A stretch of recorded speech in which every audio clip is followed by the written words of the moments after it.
Okay guys, welcome back to another video, and today I'm going to be talking about the post bodybuilding show / diet recovery phase. What you need to be doing during this phase, how you need to handle it, how you need to tackle it, because I see not so much information, not so many people out there talking about this period. Like, everyone's quick to talk about the bodybuilding show, the bodybuilding prep, the dieting phase, getting in the best shape of their life, but people don't usually talk about like the struggles once they've actually got to that goal, they've achieved what they wanted to set out to achieve, and they don't talk about the struggles afterwards. Those of you that don't know, I'm a WNBF pro natural bodybuilder. I've competed in 7 bodybuilding shows now. So I've been there and done it, guys. And definitely how I handle things now today wasn't the same when I first started doing bodybuilding shows and when I first started doing dieting phases. So I'm going to share with you my experience and try and give you guys some help on how you can tackle your next post-show dieting / bodybuilding phase. So just to give you a story at first, the first ever bodybuilding show that I did, I was dieting for around 6 months, pretty much. And yeah, I lost a ton of weight. Obviously, I was really lean going into the show. And yeah, people told me, I had some bodybuilding friends around me, and they said, like, what are you going to do after the show? And I was like, I had all these meals planned out, all the food I wanted to eat. And they were like, whoa, you need to chill out. Like, you need to, that's not the right way to do it. You don't want to go gaining a ton of weight. In my head, I was like, nah, I'll be all right. Like, I know what I'm doing. But I just didn't. And I've even had clients in the past, guys, that have also said to me, I said to them, like, listen, once you finish this phase, like, we need to continue coaching, or you need to take my advice. And they were like, no, I know what I'm doing, I'll be fine. And then they literally come back to me like a month, 2 months later down the line, and they've said, like, I've gained a ton of weight, you were right, Lewis. Like, and I was like, yeah, I've been there, done it, mate. So yeah, I'm not preaching here like I was perfect. I definitely made the mistakes that a lot of you guys probably have made in the past also. So yeah, my first show, I finished the show, and obviously you're carving up into the show.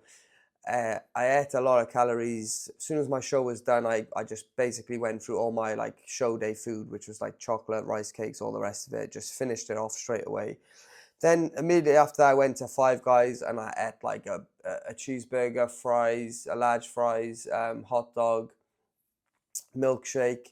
And then I went to this donut place immediately after that. On the way to the donut place, I think I went into a alcohol shop, and I got like a massive like bottle of vodka. And I hadn't been drinking in 6 months, and I was like, yeah, I'm gonna eat all this food. I'm gonna go out with my friends tonight, drink this vodka, like have a good night. And yeah, I went to the donut place, and they just recently opened up, and they were like, oh, if you buy 12 donuts, we'll give you 12 free. So I was with my ex-girlfriend at the time, and I was like kind of showing off a bit, and I was like, why not? Like, let's do it. And these donuts weren't like they were like Krispy Kreme donuts, but even more calories than that. Like, they were filled with stuff. They were like 400-500 calories each one. So I come back with 24 donuts. Got home, started eating like six or 7 donuts. Uh, Went through them straight away, and then immediately after, my stomach was just killing me, guys. Like, my stomach was like I was in so much pain. I couldn't even, like, this is how bad it was. Like, I couldn't even walk down the stairs to the pharmacy to get medication for my stomach issues. Like, I was in that much pain. I couldn't even walk. Like, I was just like not used to this at all. Anyway, like immediately every day after that, I was just eating. Like, I had all these meal options like that I wanted, and I would wake up the day and I would start the day with a couple of donuts just because I wanted to finish the box off. I didn't want to throw away food. And then I would go and have a cheat meal again, and like every day after that, I had a cheat meal. And I literally gained around 30 pounds in a space of about 8 weeks, guys. So the 40 pounds that I'd lost in 6 months, I gained back in like 8 weeks. And basically, like, you ruin your off-season progress there. Like, straight away it's gone, because you're not going to go like yo-yo dieting, start going decreasing your calories and then like decreasing your weight again and then pushing your weight back up. It's just no point. You're better off just like holding there and yeah, just I don't know. You just messed it up basically, right? So now fast forward like what is it, like maybe 4 years later down the line, that's not what you want to do, guys, post show. So now I'll give you the tips that you need to do and need to know, that's going to help you once you finish that dieting phase. And the first tip is you need to have a new goal, guys. So once you finish this bodybuilding prep, this dieting phase, you've had a goal for so long, every single day you've been working towards that goal, and once it's just over in a matter of hours, you're going to feel a little bit lost. You're going to feel a little bit down, a little bit depressed maybe, and you need to set a new goal. So whether that be just a goal of building muscle, whether that be a goal of competing on a bodybuilding stage again at some point, whether it's a year later or 2 years later down the line, you need to have somewhat of a goal. You need to know what you want and what you're gonna like. You need to know what you want, and then that's gonna give you the roadmap. Then, in order to or you need to set yourself up to be able to get there, right? And so once you have a goal, the next thing that I recommend everybody do, whether you have a goal or not, is you need to regain weight initially, right? You can't stay down at them low. I know you want to you've looked your best ever at them lean levels of body fat, but you can't stay there, guys. It's detrimental, as you know, energy wise, hormonal wise, training in the gym, like strength wise, like all these things are negative when you're like sub 10% body fat, right? So we need to basically get past that 10% body fat as quickly as possible, right? So what I like to do is you either set, you got two things that you can set, right? So you can set a scale weight goal. Let's say it's 5 pounds. You need to increase to 5 pounds, whether it's in a week, whether it's in 2 weeks, or even a month. You need to get up to that 5 pounds.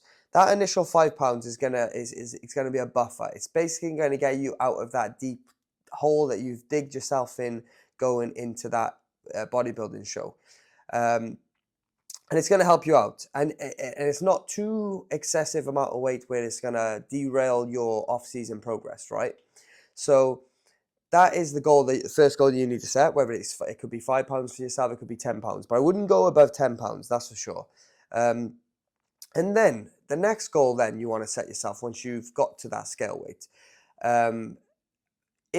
the next goal is going to be a body composition goal.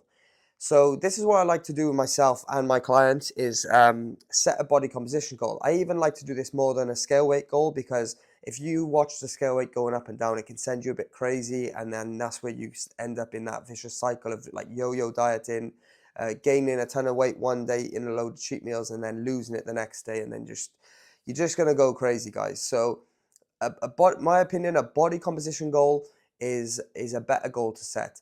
So let's say you finish your dieting phase and you're 5% body fat, right? Or 6% body fat, let's say. I would set a body fat goal percentage-wise from that position up to 12% body fat. So I would say to myself or my client, listen, we're going to increase up to 12% body fat. When you're at 12%, you're still going to look really good. You're still going to have good definition, still going to have good conditioning, but we're not going to be in that deep hole where we're going to still have all them negative benefits that I just talked about recently. And I would say, if you want to get there quickly, get there quickly. If you want to get there slowly, get there slowly, but you can't get there too slow. And just slowly work up to that body composition goal. And then once you get there, what do you do then, guys? You just hold there for some period of time. Hold there for some period of time. Focus on, obviously, your training, trying to build as much muscle as you possibly can, like you should always be doing. And then once you hold there for around about a period of 3 to 4 weeks, then you can set a new goal, whether it's holding there for another 3 to 4 weeks. And you're basically, people say online, they talk about this main gaining, which I actually agree with. I think like it's not a bad thing. We're not going to main gain at 6 or 7% body fat, but however, at 12% body fat, you could main gain at that level of body fat percentage wise. So which basically means if you're maintaining that scale weight, that body composition goal, slowly over time, if you start building more and more muscle, your body fat should naturally start to decrease. So after maybe a couple of months or so, you might be at the same body weight, but you're looking a lot leaner because you've lost some body fat and you've built some muscle. And then, yeah, you need to have a limit as well, guys. So you should also set a ceiling. So when I'm talking about setting a goal, that basically is the ceiling there. So you cannot allow yourself to get over 12% body fat. Or if you set a scale weight goal, you cannot allow yourself to go over that scale weight body fat goal. If you pushed all the way up to that scale weight body fat goal, that scale weight goal, then you know you need to drop it back down slightly, a couple of pounds. So you've got that buffer that you could naturally push back up. And then one thing that I missed out, probably should have said this arguably at the very beginning, is your season's finished now. All the foods that you are thinking about eating and that you weren't able to eat on prep, choices should you be making during this period of time. So this is super important as well, guys. Obviously, you've been dieting, you've been on a strict diet, you've not been eating the typical less cleaner foods that you would like to eat given the opportunity. So my opinion is, yeah, you need to enjoy yourself a little bit now. You need to eat these foods that you've been craving for so long, but you have to eat them in moderation. So my opinion, you should stick on the exact same diet that you were on when you were dieting, just a bit more of them food choices. So the exact same meals, the same meal options, but a little bit more maybe carbohydrates and a little bit more fats. 80% of the time you need to be eating these structured same meals that you were eating, and then you've got a room 20% for flexibility where you can add in them, let's say, cheat meals or desserts that you are desperately craving during that long period of time that you weren't able to consume them foods. So it's going to look something like, well, it depends. How often should you eat these food items? That depends on your goals, right? So how far are you away from that scale weight goal? How far are you away from that body fat composition goal? If you're far away, then you could potentially have a cheat meal every day or every other day, let's say. But as you start creeping up to closer to that ceiling, that goal, body composition or scale weight, that's when these meals are going to be a bit less frequent. So they may filter out into maybe every 3 days. So you're going to have a cheat meal one in every 3, or 1 in every 4 days. You're going to have a cheat meal, depending on how close you are, like I said, up to that scale weight goal. And eventually, as you pushed up to that ceiling, it might be a cheat meal once a week, guys. But one thing's for sure, when you put your body fat higher and you put that scale weight up, it's going to take time for your body to fully recover from this. It's going to take time for your hormones to get back to normal state. However, it is possible and it will happen a lot quicker if you follow these guidelines that I've set today. And because a lot of people, I find, you got 2 types of people post dieting phases. You got the type that is too restrictive. They don't want to gain weight, they don't want to gain body fat, and they just stay down there, then lean low levels for way too long, and they're just derailing their off-season progress. They're making themselves go crazy, and it's just not a good place to be in, guys. And then you got the other person, probably like myself when I first started doing bodybuilding shows, where you just go off the rails completely every single day, and you gain a ton of weight, a ton of body fat, and that's also very bad for your health, mindset, everything, progress as well. It's also bad. So there's a middle ground there. My first show, like I said at the beginning, I gained 30 pounds in 2 months, 8 weeks. This previous contest prep that I just finished, a few months ago now, I've gained currently at the moment exactly 10 pounds, 11 weeks post-show, guys. And this is what professionals do. I'm obviously a professional bodybuilder now. I'm not an amateur. So if your goal is to become a WMAF pro or an IFBB pro, if you're assisted, whatever it is, if your goal is to get better, to be better, you have to do what other pros are doing, right? And if 10 people, if 9 out of 10 people are doing a certain thing, it's probably going to be the right way, guys. You know, if there's 50-50, okay, you can try both things. But let me tell you, the pros, the people that are good at this, they are doing it slow and steady over time, and that's where they're going to make the most progress. So yeah, follow suit, guys, but it's going to differ and vary depending on person to person, how quickly you gain body fat, how quickly you gain scale weight. However, you need to at least be around the limit that I've set here, which is, my opinion, 12 to 15% body fat should be the ceiling for most guys. And yeah, don't be gaining too much scale weight post-show.